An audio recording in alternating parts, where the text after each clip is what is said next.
ꯑꯩ ꯏꯁꯦꯝꯗ ꯁꯧꯗꯨꯗꯤ ꯋꯥꯈꯜ ꯑꯃꯗ ꯋꯥꯈꯜ ꯑꯃꯗ ꯂꯩꯍꯜꯂꯣꯝꯗ ꯑꯩ ꯀꯤꯖꯩ ꯑꯩ ꯂꯥꯎꯗꯕ ꯏꯖꯠ ꯊꯥꯃꯨꯖꯅꯤ ꯃꯤ ꯃꯃꯥꯡꯗ ꯏꯀꯥꯏꯖꯅꯤ ꯃꯃꯥ ꯌꯥꯝ ꯊꯛꯏꯅꯦ ꯑꯩ ꯅꯨꯄꯥꯁꯦ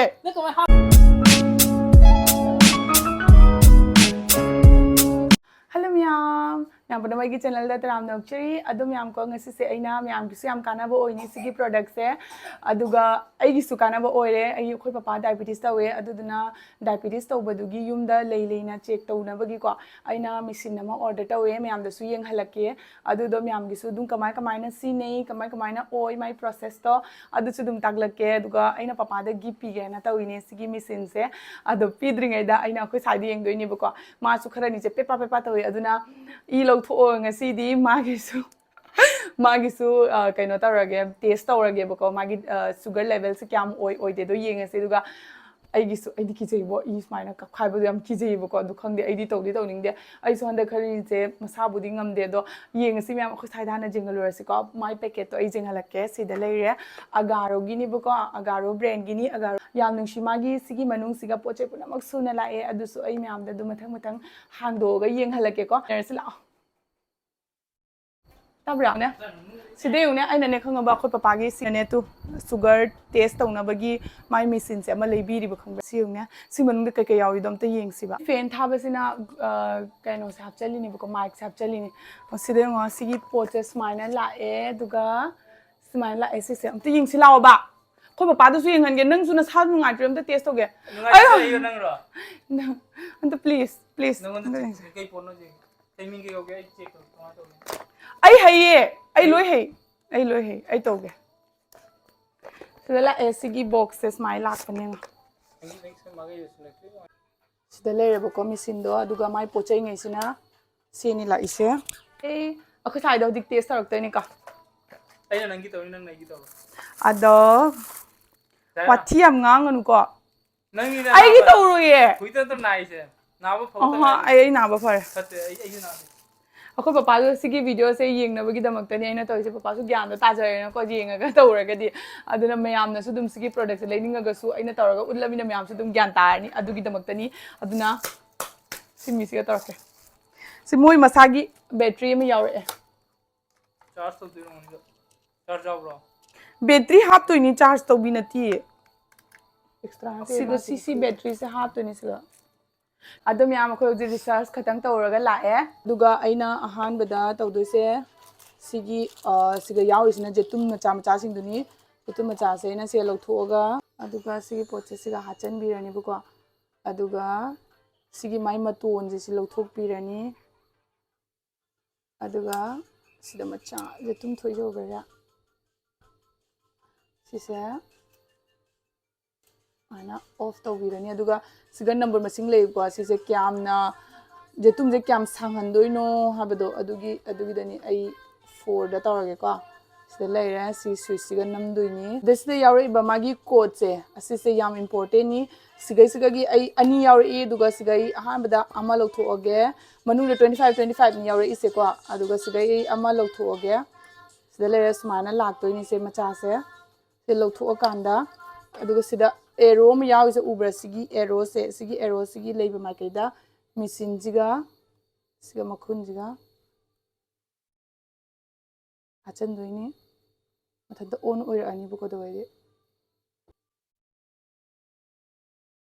252 आइना ईरी से सिदले रिबा कोड से 252 से सिगा चप माना रे बको अदुना होजी मिसिन से स्टार्ट ओइरे असि से ai होजी सिगा लवरगे को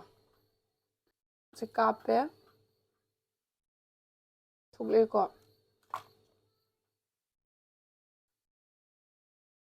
चिकन नियम खंग मेलो बाई से तुलगन 26 तुम थोय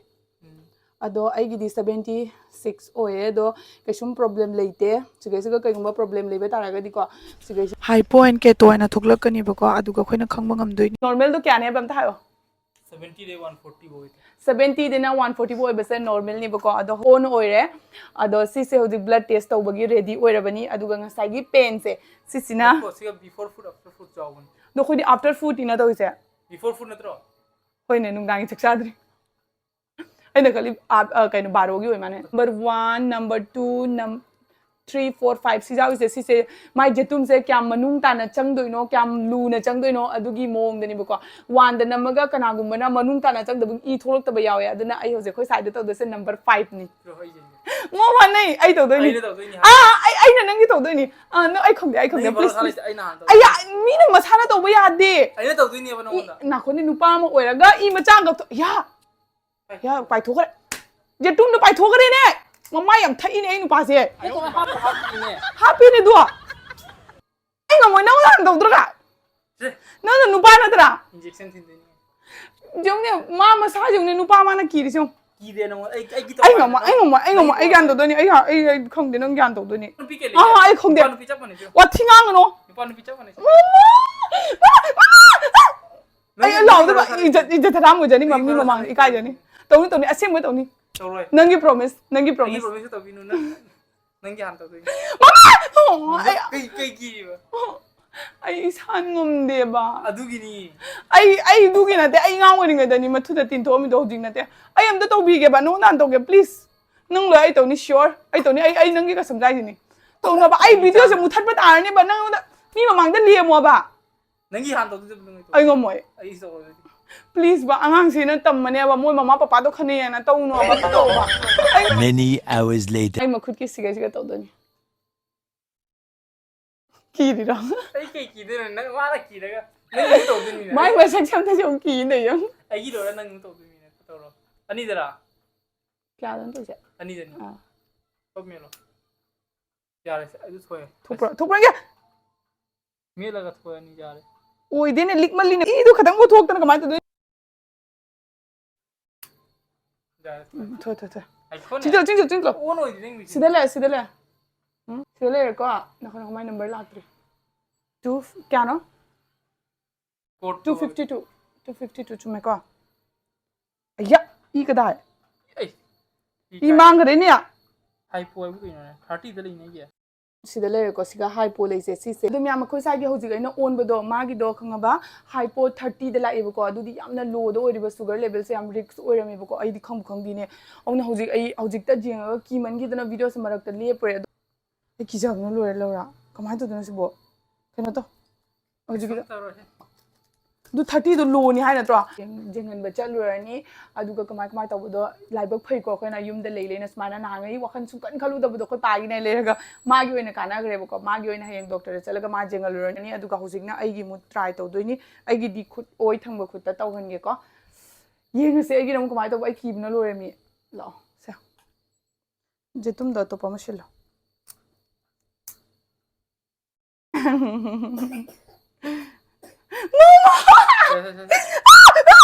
anh kỳ đấy có ai đâu nè ni ba khal ni la ta na ram ni mua máy kỳ chơi nè to de na anh kỳ chơi nó có ai đâu nè mua máy kỳ chơi đấy mani de dio ai kai do de anh kỳ chơi nè anh không mở rồi anh không mở rồi anh kỳ chơi macha mama ai khon ne anh kỳ chơi nó luôn đấy anh kỳ chơi nó luôn please anh tội anh nà rồi mama tao cái pigi relax pigi mu to pi mo ai xem đó sầu đi wakhan jam da wakhan da le lom da ai kỳ chơi ai kỳ chơi no wal pa yo ai mo wal pa yo ra không đi gì đi mo de không đi nó có lạc cái gì lại 252 do before me ni na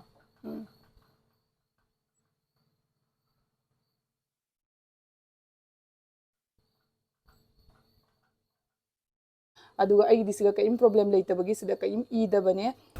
aduga mamang da koina sina giba singdo siga record tawna thamba yaye adi 1 day 2 day 3 day ana smana dum set tawna thamba yaye ba ko kon ying su ying bi ai si koina mamang da sina giba singdo adugi number ma sing ni thoi sing sa